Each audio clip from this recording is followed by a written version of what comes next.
Street artists erect Saint Nasim shrine outside of YouTube headquarters.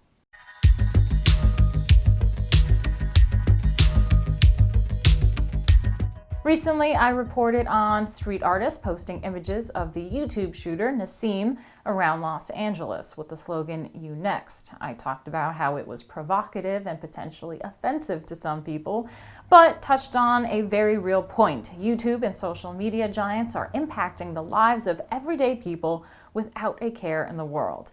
Nasim's actions were horrific and wrong, yet somehow in the warped world in which we live, dominated by social media, street artists have created a tongue-in-cheek, saint-like image of Nasim, calling her Saint Nasim, with Latin at the top, which reads free expression. The character is also holding a message that reads, "Don't be Google," a play on Google's "Don't be evil" mantra.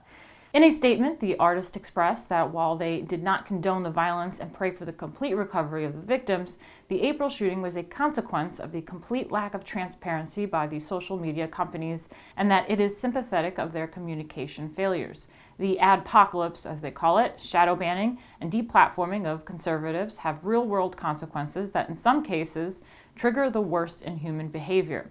We make no excuses for Nasim's egregious violence, but believe that she has become the icon for everything that's wrong with the social media companies. It's time for them to wake up and start being accountable to both their customers and their employees. I mean, isn't it amazing that this is where we are at today? We're weighing up and even comparing a woman who committed a terrible crime and a company that's meant to be enriching and making our lives easier. I mean, what do you guys think? Is this too far, or is this a clever representation of a legitimate concern?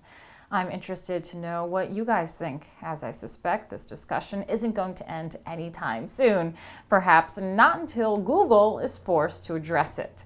It seems to me that Google isn't willing to accept that their new policy of restricting freedom of speech is hurting people. They are also demonetizing people, which is hurting their income. It's not conducive for a free or civilized society, and it seriously impacts the lives of people who have become famous online and can't get work otherwise. Let me know your thoughts in the comments.